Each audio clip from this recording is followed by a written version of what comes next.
First, the rain. Not thin, not polite, but a steady, generous score on the tin roof, like a metronome tuned to an old, patient heart.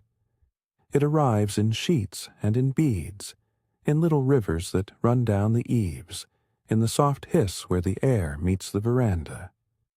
Lily wakes with the sound already making the rooms recognizable. The house defined as much by its wet skin as by its walls. The tin taps a bright, constant silver above her, and beneath it the house answers with its own low things. A cupboard settling, the kettle's remembered breath on the kitchen shelf, the distant, slow surf that has the patience of tides, and the hush of someone speaking gently into sleep. She moves without urgency. Her movements are small rituals more than tasks. A hand reaches for the kettle. Her fingers find the coolness of its handle the way eyes find a familiar face. Water comes to the boil with the softest of exaltations, a light, quick whimper, and she measures tea by scent as much as by sight, the leaves scattered like little dark promises. The first cup is for herself, and it is always given the time to be its own warming. Steam lifting in a thin spiral, the spice of ginger loosening in the steam. She stands at the small window above the sink, cupped in the warmth of the cup, and lets the rain write its steady script on the tin. The kitchen is both shelter and stage. A worn table takes center, its varnish stained by innumerable mornings. A woven blanket hangs over the back of a chair like a promise of returning winters that never quite arrive in this latitude. String lights, their bulbs soft as watchful eyes, loop across the rafters, and paper lanterns, pale oiled paper, rimmed in thread and careful glue, hang at different heights, catching stray wounds of light when the clouds briefly thin.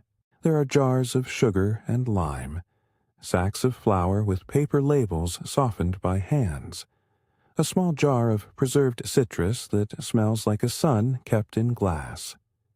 The house hums in reply to the rain. The generator somewhere at the edge of the lane gives a low, contented thrum. A palm frond scrapes like a slow finger against the veranda. The whole place breathes.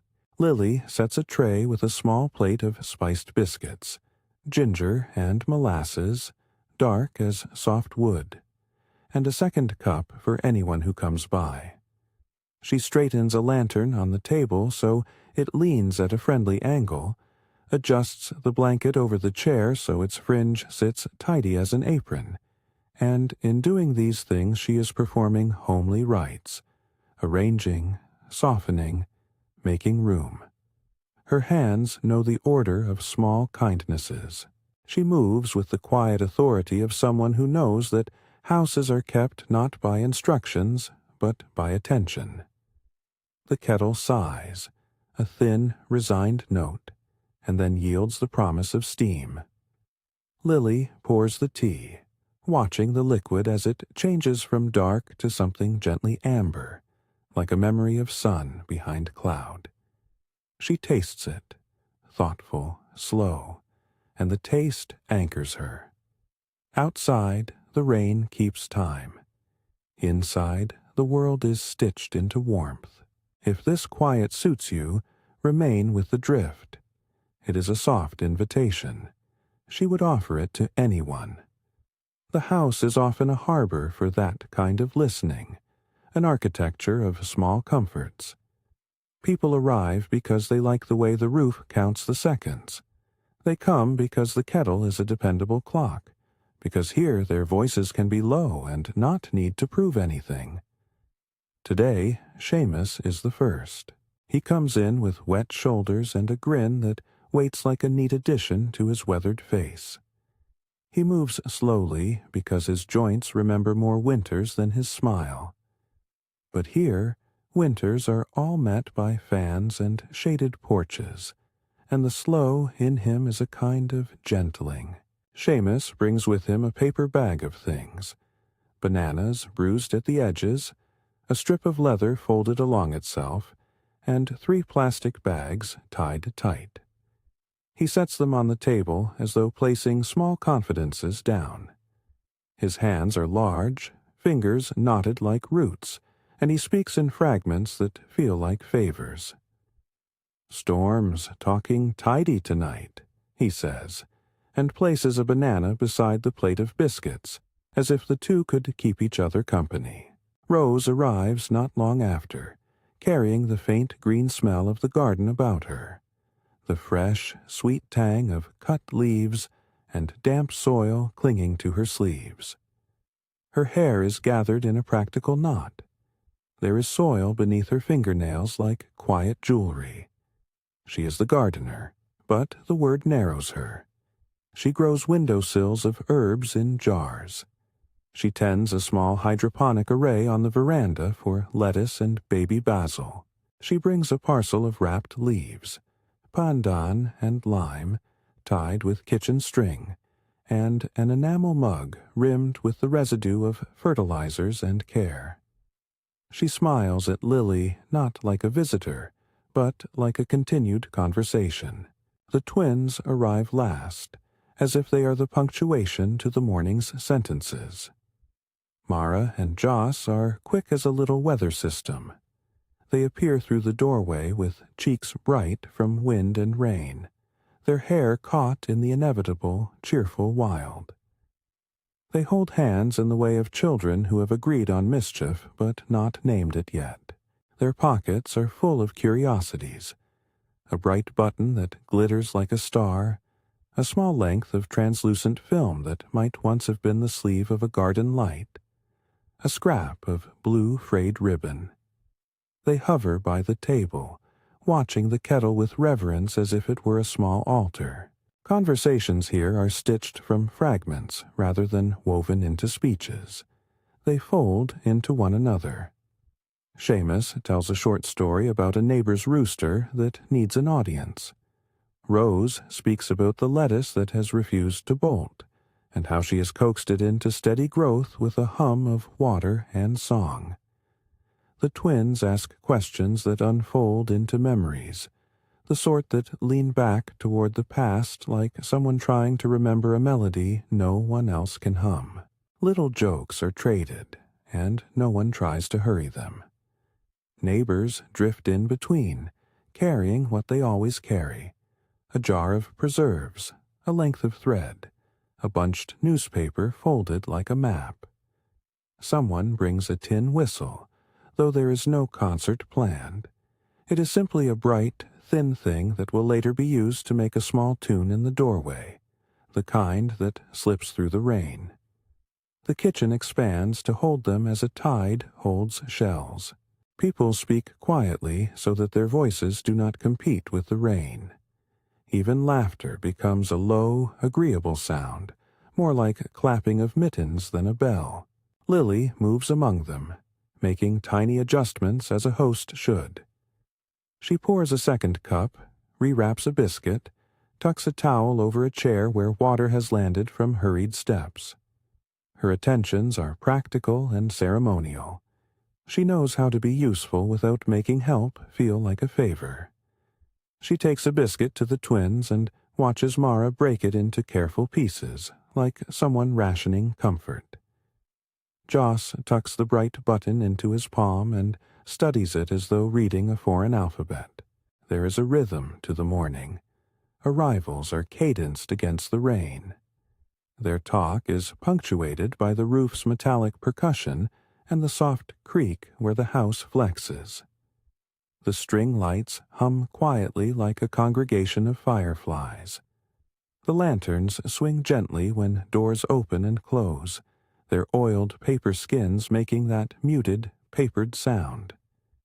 Each time a hand reaches for a cup or a jar, there is a small, familiar ceremony in the exchange. The twins have brought plans, of a sort that only children make. They unfold a scrap of paper that might once have been a wrapper, and on it with a blunt pencil they have drawn the veranda as they imagine it. larger, looped with lights, festooned with tiny flags and baubles, and with a protective cover like a soft umbrella. Their drawings are earnest attempts at architecture. The lines are crooked and the scale impossible, and yet everyone smiles because the drawing is precisely what the house already needs: more attention, more love, more making. "You know," Seamus says, tapping the drawing with a finger that smells faintly of banana, "that veranda could do with a little looking after. Wind's been cheeky this week." Lily hears the worry in his voice but keeps it small. She knows the house.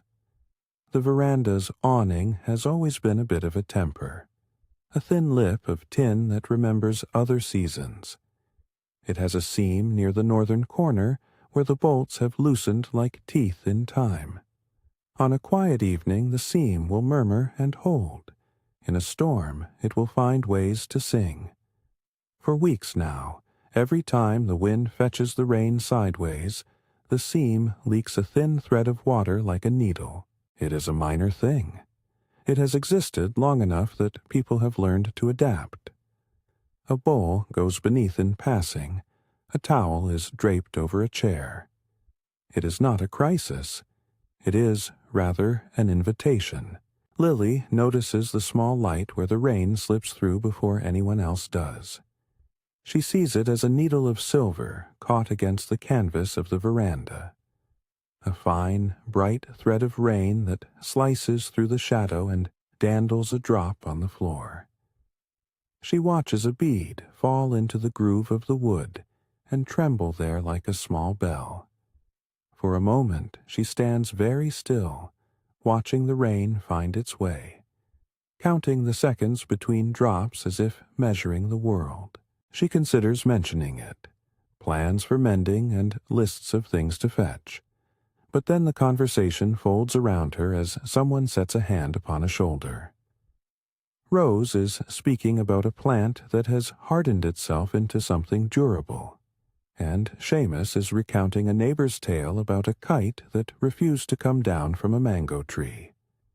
The twins have constructed, with the solemnity of inventors, a story about a lantern that will catch the moon. The house is full of hands and voices, and the kettle in its humble authority keeps renewing steam. Lily opts to leave it for now. The seam is small. Tonight, the roof sings and the house will hold.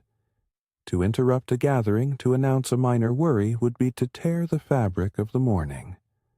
She promises herself to glance again when the sun lowers, to take stock after the humming and the light and the biscuits have been shared. For now she pours another tea, because to pour is to postpone, and to measure, and to celebrate the way a cup can keep the world on its axis. There is a time in the day when small domestic rituals become the fabric of social life. Spooning sugar into someone's cup as an act of quiet blessing. Passing the plate of biscuits as an offering that costs no one anything.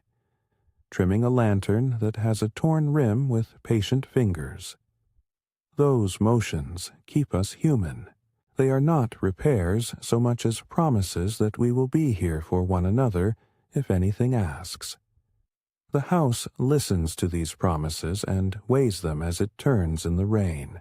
As afternoon settles, if afternoon can be claimed under a dome of cloud, the light thins to a gauze. The string lights are drawn into conversation with the last available day, and the paper lanterns glow like small moons. Rose produces a bundle of thin, translucent film from her bag, the same material that the twins had been eyeing. It is a scrap, the kind that once kept a lamp whole. She smooths it with hands that have known 1,000 leaves and 1,000 more repairs in pots and on trellises. This might keep a draft out for a while, she says. Seamus offers the strip of leather in exchange as though proposing a bargain that has already been made.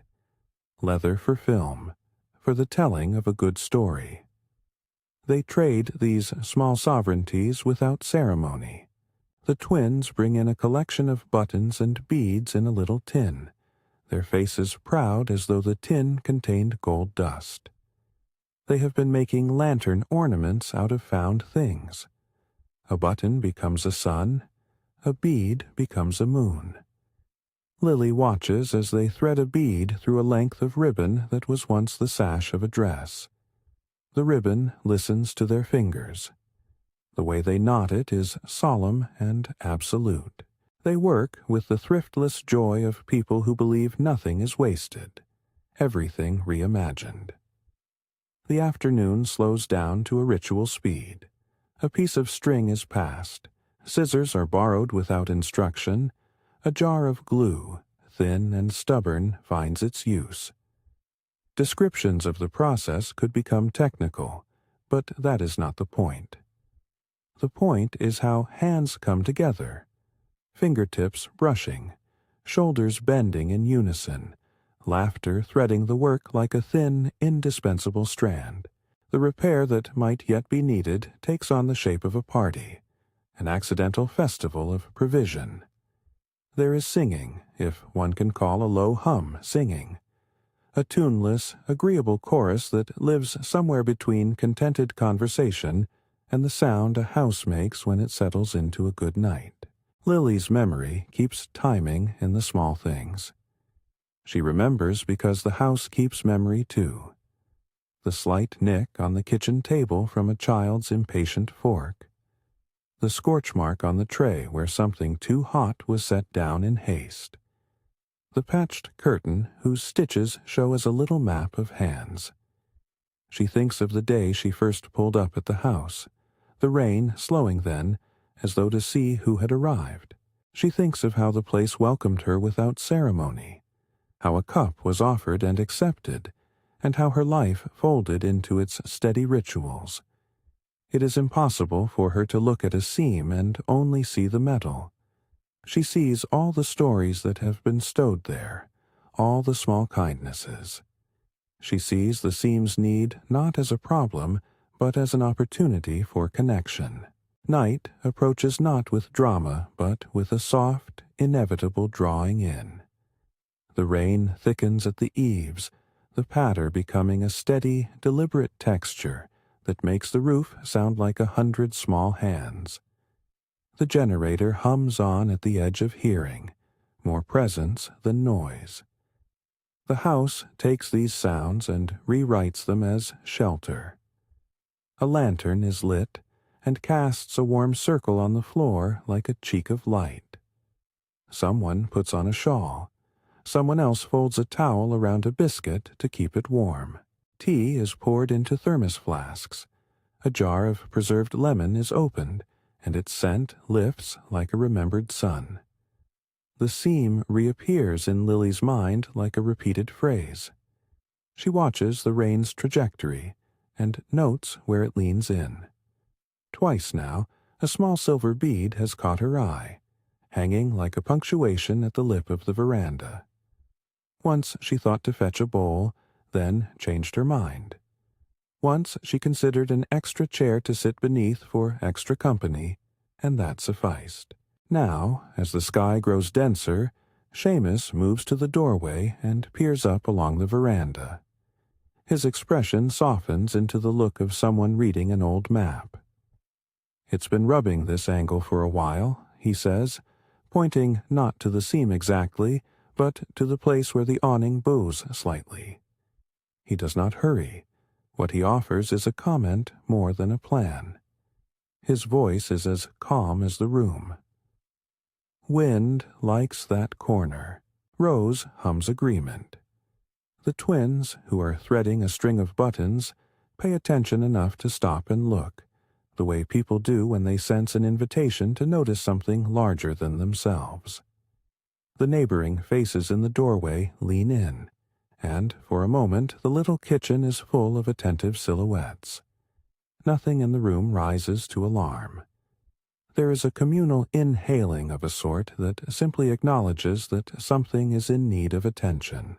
Lily runs her palm along the table edge without breaking the flow of conversation. Her thoughts are small and exact. Leave it until after, or gather the oddments now. The house suggests a third answer. Both. Carry on here. Let the kitchen be as it is, while also letting the veranda become a subject of the evening's craft. After all, they have time and hands, and an assortment of unlikely materials laid out like a collection of promises. Seamus pats the leather strip in his pocket, as if checking its readiness, and sets it on the table with a soft thunk. The twins volunteer their tin of buttons like a diplomatic offering. A neighbor from along the lane, whose name Lily never quite pins down, and who is therefore always called the one with the strange hat, produces a coil of translucent thread that gleams like a silvery stream. Small objects translate into acts. A strip of leather becomes an anchor. A strip of film becomes a shield. Stories about repairs begin to arise. The time someone used a borrowed umbrella as a temporary roof. The day a sailor's knot stopped an eave from peeling.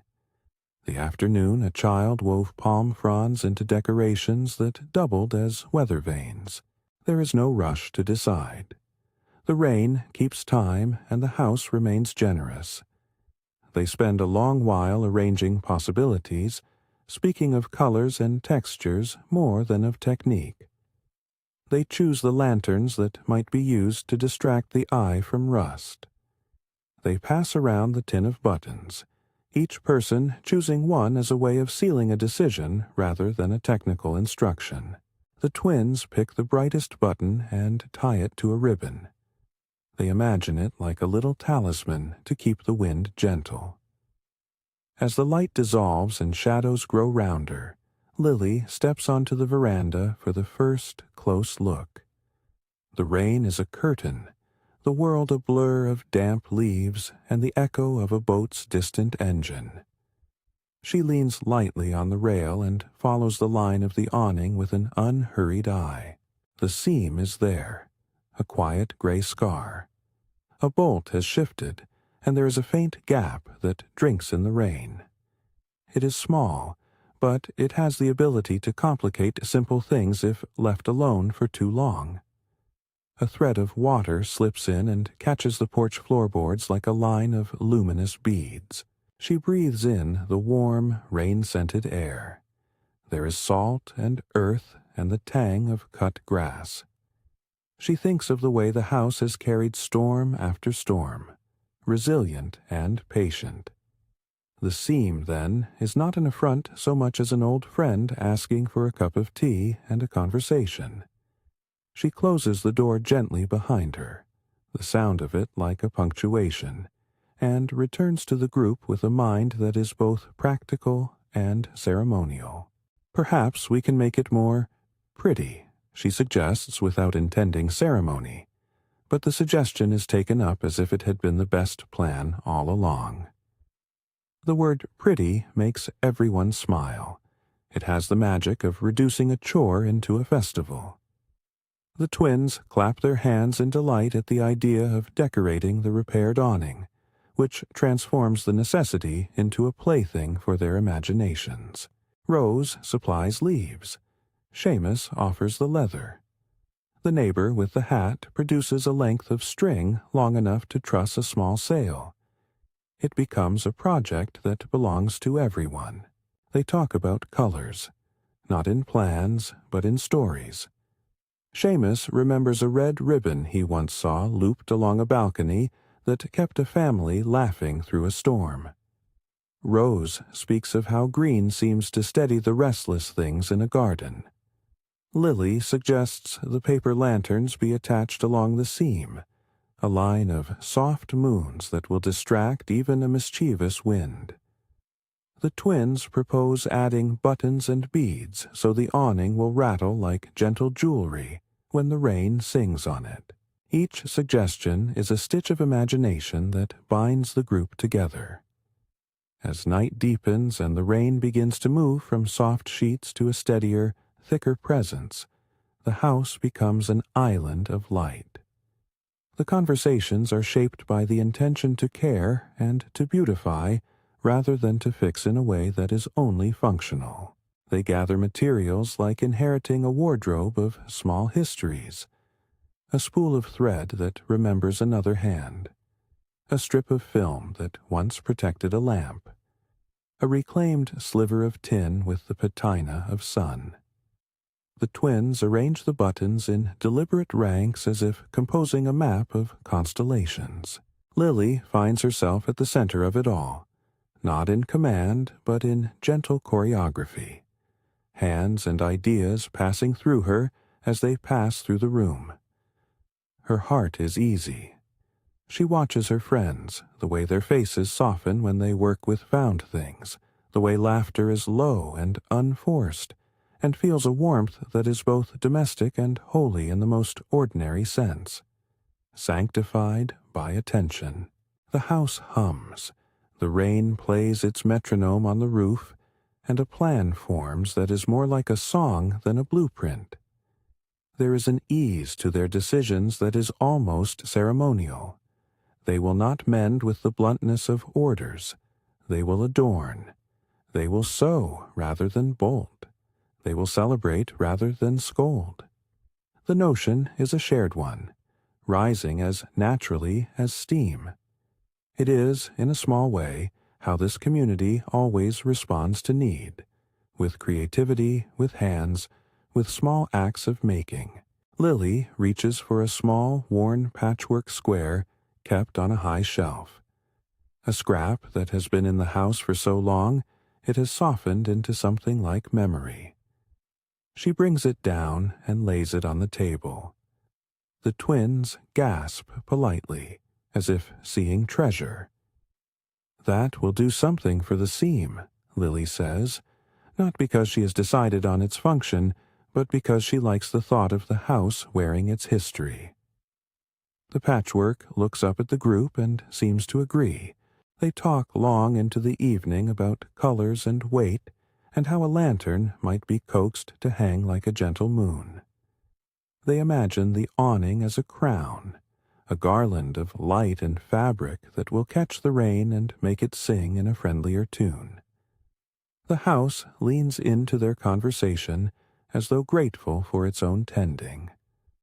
The rain continues in its patient insistence, now a thicker voice that sometimes roars and sometimes draws breath in deep, gleaming sighs. As they prepare materials and sort buttons, the twins run to fetch a length of the thread and return with a small trove of shells they had scavenged last week. The shells are white and ridged, each one a tiny bell that could make the awning sing. They offer them with solemnity, as though presenting relics. Everyone chooses a shell and holds it a while, as if blessing it with thought, before agreeing where it might hang. No one is in a hurry. The repair will wait until the night is safer and the wind a little kinder. Yet the seam is present, an idea that will not be left to drift. The community, which is quiet in talk but expansive in intent, allows the problem to be folded into ritual. A shared task that will end in lights and song and a sense that something small has been tended to well. Lily senses the evening opening into a new, slow motion. The table has become a map of possibilities, buttons in tins, a coil of thread like a silver river, a strip of leather that holds future knots in its memory, the film to shed one more drop. The kettle, long cold, has given up its steam and sits like a small, satisfied animal. The rain continues to play its instrument on the roof, now in deeper, slower strokes that make the house sound like a breathing thing. She pauses and looks around at the faces, at the careful light on the lanterns, at the slow movement of hands. Their plan is less a fix than a promise, to meet the seam with creativity and to celebrate it with adornment. For Lily, that is exactly the sort of mending she prefers, the kind that does more than shield. It decorates memory. Seamus passes her a mug he has filled with something rich, an improvised brew of coconut milk warmed with spice, and she accepts it like a present. Rose ties a tiny sprig of basil to the handle of the mug, a small joke about keeping her hands in the garden forever. The twins bring out the tin whistle, and between them they make a note that wobbles into song like the start of something tentative and true. The tune is not meant to be perfect, only present. The rain thickens, and with it the light narrows to a silver corridor outside the kitchen windows. A sudden gust makes a lantern shiver, and a button roll off the table in a quick, neat circle across the floor. Joss picks it up and hands it to Mara with a theatrical bow, and she fastens it to the ribbon as though entitling it to the place. The house is kept in these gestures, an economy of small honors. As the evening deepens, the seam waits. It is neither threatening nor trivial. It is simply there, a quiet insistence. People begin to make plans in low voices about who will bring what after supper, about which lanterns will be best placed to catch the wind's eye. They assign tasks by inclination rather than by skill. Seamus will carry heavier things because he likes the feeling of weight. Rose will shepherd the plants away from the weather because she thinks like soil. The twins will make ornaments because they are born constellations. Lily sits back in her chair, holding the mug between both hands, and watches the room slow down to evening speed. The rain's metronome keeps them steady. She is content but alert, as a gardener might be when the first sign of rust appears on a leaf. She knows they will mend the seam not because it is mandatory, but because it is their language of care. They will do it together, and they will celebrate. At the edge of the group, a neighbor who usually speaks little notices something else. An odd sound, faint and underneath the rain. The soft metallic tick that comes when wet tin meets an uneven bolt. Lily recognizes it immediately. It is the same sound as the seam, but nearer, a patient percussion that announces an opening at the wrong place. She listens, and in the listening, a small plan shifts. Perhaps, if they could catch the seam with a cover of film and a line of buttons, the leak would be less determined. Perhaps a lantern hung there would coax the rain to fall differently. They prepare for the first move. Materials are gathered in a casual, unorganized pile.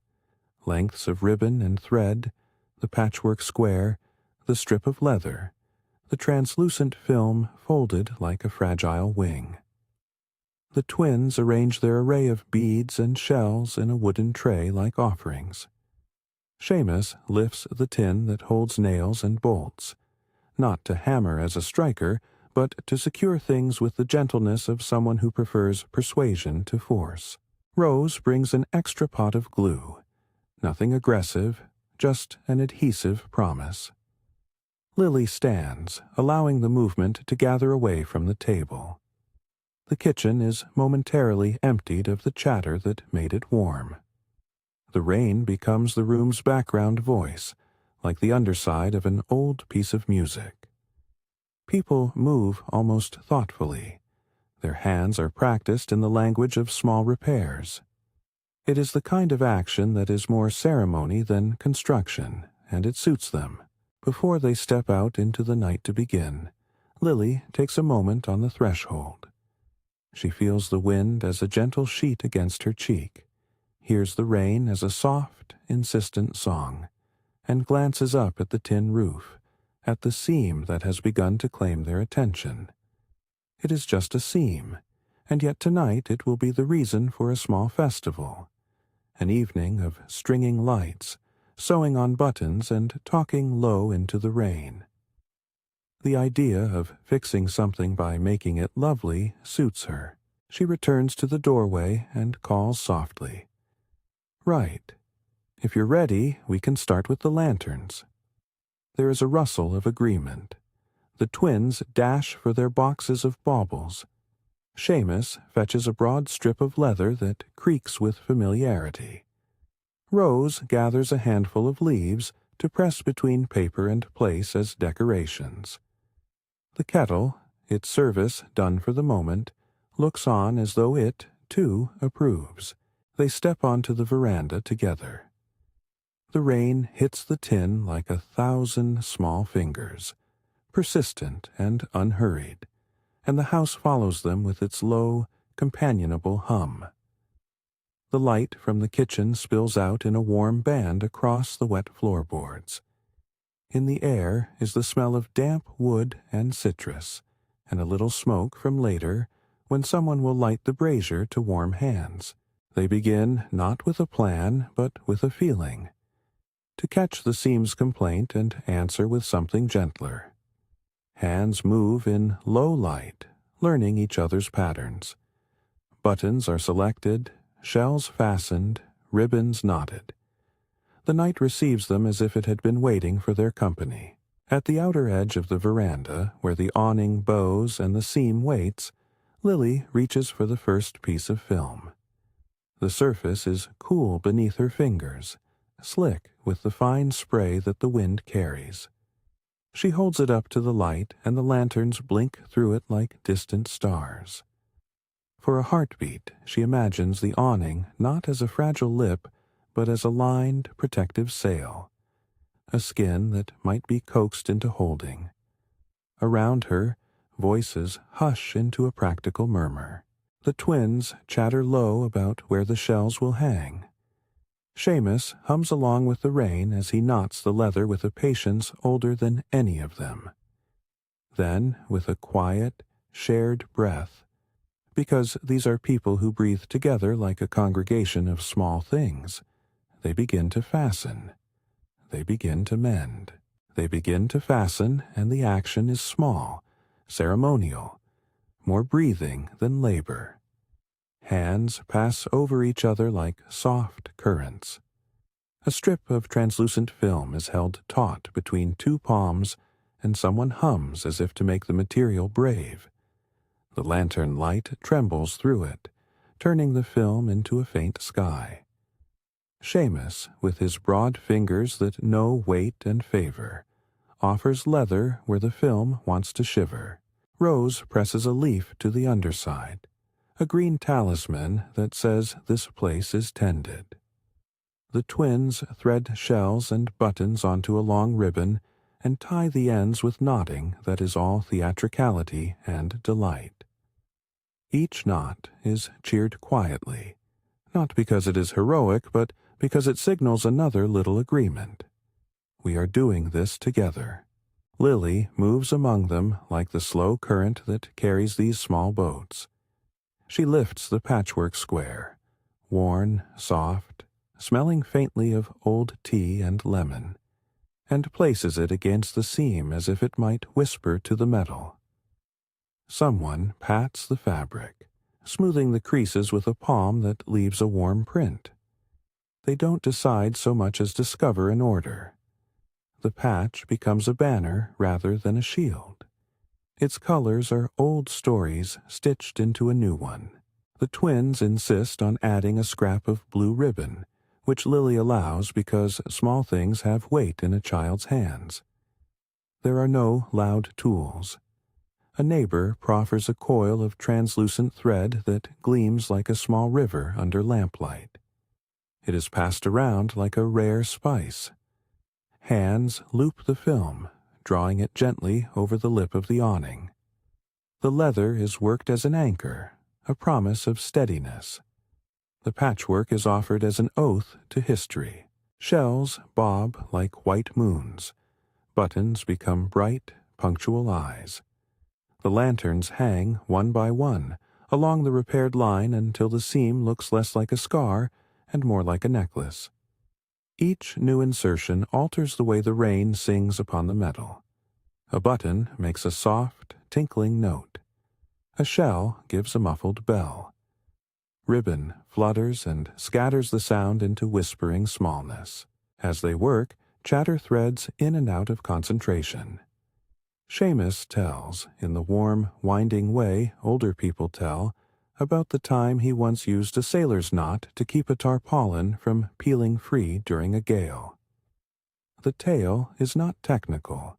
It is a memory of hands and laughter, the sort of detail that comforts people leaning into the dark. Rose talks about seedlings and the particular stubbornness of basil that will not be hurried. The twins invent reasons for every button and bead. This one keeps away bad weather because it looks brave. That shell is there to sing to tired feet. The neighbors offer small practicalities as suggestions and almost immediately transform them into little poems. At some point, the rain plays a new rhythm against the metal, slower, as if impressed by the attention. The lanterns, caught along the seam, make the line read like a string of small moons. Where once there had been a thin thread of water slipping in, now the film corrals the spray and sends it to fall elsewhere, and the leather straps hold the film down like soft ribs. A bead of water still finds a way sometimes, but now it falls onto the patchwork square and is caught like a punctuation. The house listens, and the sound becomes a different music, less a complaint than a conversation with those who live beneath it. They work quietly for a long time. The night's air is close and warm, fragrant with lime and the faint smoke from a brazier that someone has lit to warm hands. The brazier adds a little discipline to the air, heat like a small directive that keeps fingers nimble. The twins' voices grow weary at intervals, and then bright again. They trade tasks as if rotating a small responsibility, each moment of play doubling as usefulness. Rose, crouched on the floorboards, smooths the film and tucks its edges with a care that recalls how she tucks seedlings into soil. Seamus handles the heavier items, moving with a slow efficiency that is almost musical. The neighbor with the hat steadies the lanterns while Lily fits anything the night requires.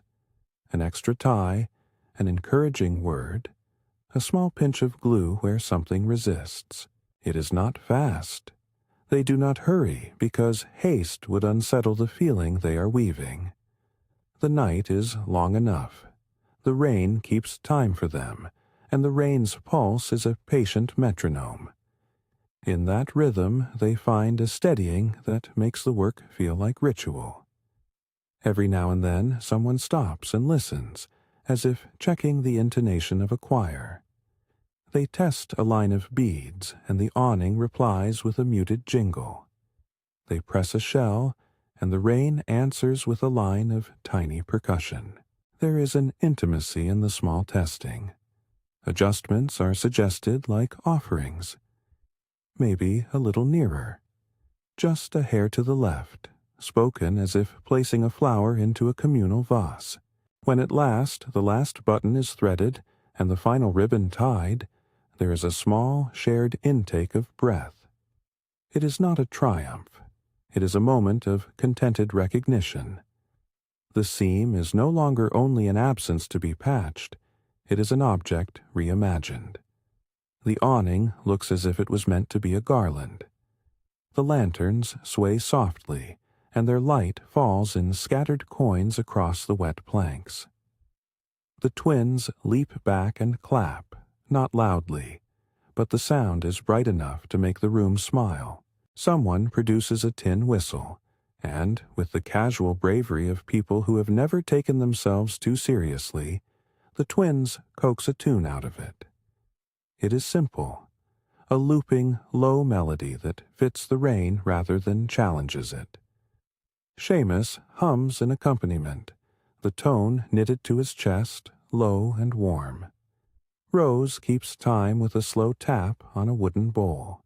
The neighbors add voices in a hush, and the sound becomes a small chorus. A tune without words that is more like a hum of hands, and the house's steady acceptance. They sing gently, not a hymn, but a communal sound that is almost the same thing. folk song of a place that looks after itself. Lily stands back and watches them. Her chest is softly full, an ordinary pleasure that has nothing to do with spectacle and everything to do with being seen in small matters. She thinks of the patchwork square now secured to a place that once only leaked, and imagines the stories the fabric will carry. Perhaps a child will swing beneath that awning one day and notice a square that smells faintly of lemon tea. Perhaps, years on, someone else will retie a ribbon and laugh at the color choice. The awning has become a record of hands, a map of that evening's decisions.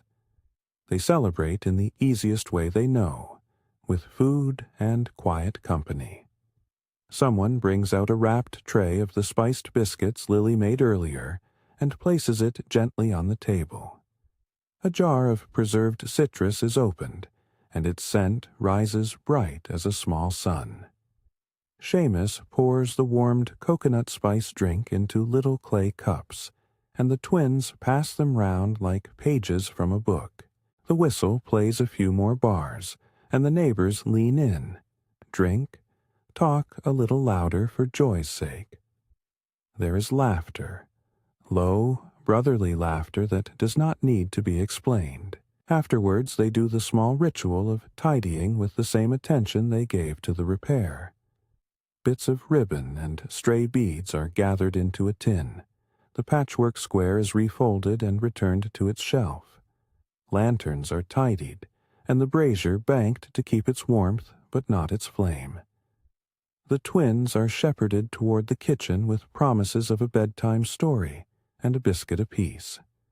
Their energy softens as the sugar begins to dull, and the warmth of the room becomes a gentle weight. One by one the others drift away, collecting their contributions. Leather, thread, laughter beneath their arms. The kitchen returns to its habitual hush.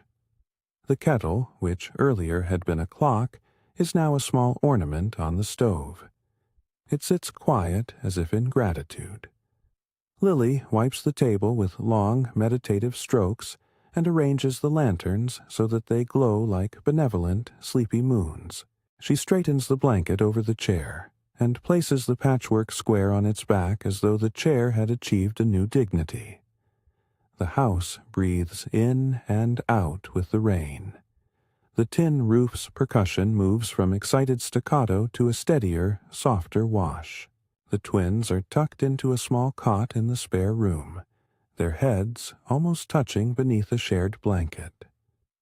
Lily sits with them for a little while, smoothing hair from foreheads, listening to the rhythm of their breathing and to the rain in the roof beyond their thin wall.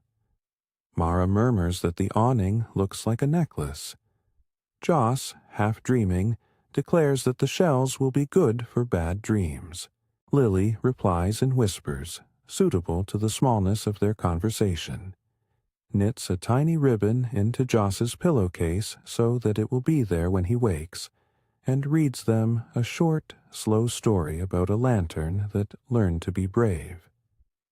They fall asleep mid-sentence, and she leaves the book half open on the bedside table like an unfinished promise.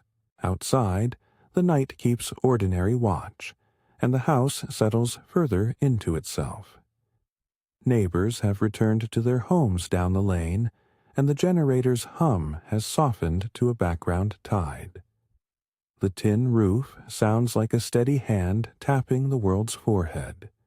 Reassuring, patient, Lily performs the small private ritual that is hers alone. She sets a cup of weak tea by the kitchen window, warms her feet against a woolen mat, and stands for a moment with the light on the awning caught in the paper lanterns. The repair looks different now. The lanterns turn the seam into a soft constellation. The buttons glint, and the shells throw tiny stars. The rain will still fall, as it always does, but it will now fall into a room that has made a line of its own. She walks slowly through the kitchen, touching surfaces with the attention of someone who has kept house for long enough to know the story of each nick and burn. The kettle's handle is cool. The jar lids fit with the small resistance of memory. She wipes the sink, tucks away utensils, and stacks the cups in a pattern that says, "All is as it should be." Each motion is deliberate and reverential, in the way that domestic labor can be. She arranges the remaining lanterns on a low shelf, so that when the twins wake and wander in, they will find light waiting. The house is a collection of anticipations. When she finally moves toward bed, there is a small finality to her ritual. She pulls a blanket from the back of a chair, the same woven piece that has lived so many afternoons, and drapes it over a little reading chair near her window. She arranges a small pile of books on the side table, picks one with soft, familiar pages, and sets a cup of chamomile beside it. The room is dim, lit only by a lantern that throws a pool of gold on the floor and the faint green of moonlight that slips through the palms. The rain's tempo is gentler now, like a lullaby learned by memory. The house hums in sympathy. She takes a last look out to the veranda. The repaired seam and its line of lanterns catch her eye like a row of patient witnesses. A bead of water slips from the lip of the awning and lands on the patchwork, a bright punctuation that rings no complaint. It is easy to imagine the awning aged into the leather and ribbon, its decorations faded into the fabric of daily life. It makes the present into a thing worth remembering. Lily whispers a small wish, not a prayer, not a doctrine, but a private hope, that the house will continue to be this place of small returns, and that hands will keep finding one another in need. She climbs the stairs with that gentle reluctance that comes at the day's end, slow enough to feel the boards underfoot, and to notice the soft creak near the third tread that has always been there. In her room, she tucks the blanket around her shoulders and opens the book. For a while she reads. The words are soft and circular, well suited to the night's feeling. The rain is a companion now, no longer foreign noise but a voice that knows the house's name. The kettle's faint memory is a small chorus. The generator is a distant bass note. She lets the story fold her into its cadence. The last thing she does before sleep is small and ordinary in the way of rituals. She lights a single oil lamp and sets it on the sill, then smooths the patchwork square over the foot of her bed. It is not an act of superstition. It is an act of shelter. She sits for a while and drinks the chamomile, feeling the warmth travel through her hands, matching the time it takes the rain to make one long, slow beat against the tin. If you like, let the rain's rhythm find your breath and follow it in, inch by easy inch. Outside, the house settles into a hush that the rain endorses. The roof's tapping becomes a blanket rather than a drum, and each subtle variation feels like a finger stroking a familiar cheek. The lanterns on the awning throw tiny, patient moons into the wet night, and the patched line of fabric and leather sways slightly in the breeze, as if pleased with its own improvised splendor. The twins' sleeping breaths rise and fall. Seamus's door is quieted. Rose's plants whisper in a language only patience understands. The community has returned to its various houses, carrying with them the evening's small warmth. Sleep moves toward Lily as a welcome, gradual friend. She closes the book and sets the lamp low. Her last thought is not grand. It is the memory of a hand on the patchwork square, the laugh that came from the twins when the whistle went a little off-key, the smell of preserved lemon, and the way the rain was coaxed into being something more tender than complaint. She breathes in the room's humid air. salt and lime, and the faint, comfortable tang of used wood, and lets herself match the long, even rhythm of the roof. Below her, the repaired seam holds. Above, the sky offers more rain in its long, patient way. The house breathes with all the smallness of its pieces, blankets, cups, lanterns, and becomes, for those within it and for the listener who has kept company, a sanctuary of sound. The night keeps the vigil, and the rain keeps time. The world is folded into the ordinary sanctity of care. If you have stayed this far and the sound has been gentle company, then let your own breath find the same tempo. Breathe in with the roof's first soft tap. Hold as the rain breathes through the lanterns, and let the exhale drift with the long, easy rhythm of a home that knows how to mend. Imagine the tin roof at a distance, the lanterns as stars, the seam as a line of stories stitched into place. Picture yourself wrapped in the patchwork square, held by the kind of hands that make small, necessary things into celebrations. When sleep arrives, let it be gentle. Let the rain be your metronome and the house your harbor. The lanterns will keep their watch, and the patchwork will hold your dreams like a net. If you find in these sounds a little comfort, a pocket of evening calm that you would like to return to, consider following for more evenings like this. Quiet nights knitted by small acts, where rain on tin becomes a lullaby, and repairing is a way of loving. For now, rest beneath the steady score of the roof, and let the tropical storm become the rhythm that carries you, slowly and kindly, into sleep.